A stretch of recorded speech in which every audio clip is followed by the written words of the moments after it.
We are out riding here in the Cat Creek Hills, and we should have filmed it, but we didn't. There's a spot in the trail there to where there's kind of a switchback, and so I guess when it was raining real hard, it washed it out. So we're turning around. We're kind of looking for maybe a better trail back up there. It gets pretty steep, so you don't want to be, walking on the side of a hill that's real greasy. It's not fair to your horse. It's not. I mean, it can get kind of dangerous. So we're looking for another trail, and we were just talking about different kinds of reins and setup. So I thought maybe what we do is we just take a minute and we just talk a little bit here about different setups. So like what Tadpole is wearing right here is this is a shank curb bit that my brother Mark made, Stewart Bits and Spurs. And what we're using is split reins. So they call them split reins because they're two reins.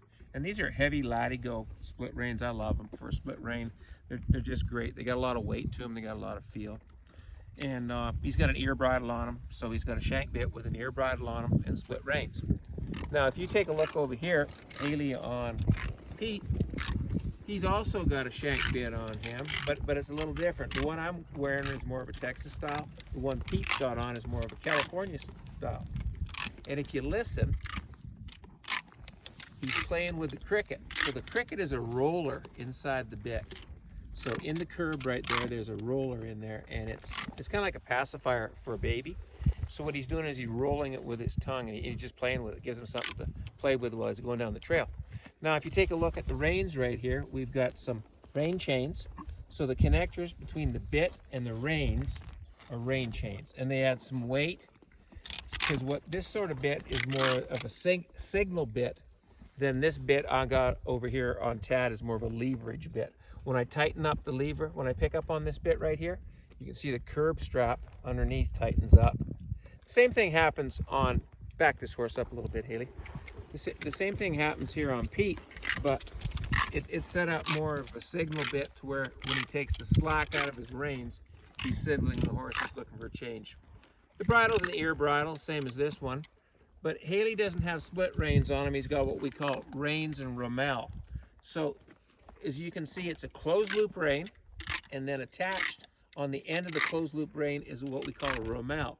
Now the way fancier ones, the ones that are braided rawhide, have all buttons on them and everything, and we've got some of those and we use them all the time too. But this is just more of a workaday one. When you're out riding and you're in the trees or whatever, and you're not wanting to use real expensive fancy equipment, this makes for just a nice, real user-friendly reins and rommel.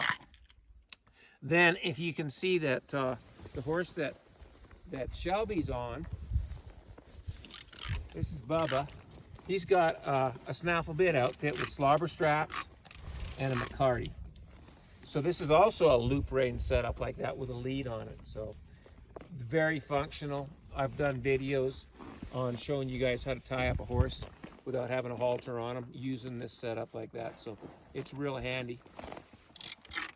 Ideal for going back out in the hills, cowboying or whatever. You can take and you can tie that horse up with his reins in a manner that if he was to pull back or something like that, he wouldn't wreck your outfit and he wouldn't hurt his mouth. So 3 different setups here. We've got a snaffle bit outfit with a McCarty. We've got a Salinas California style bit with a Salinas mouthpiece and a cricket with reins and rommels and a bit chain. And we've got more of a Texas style bit on Tadpole here with split reins. So there's a little something here for everybody. Okay, we're gonna get back and see if we can find that trail up the side of this mountain. So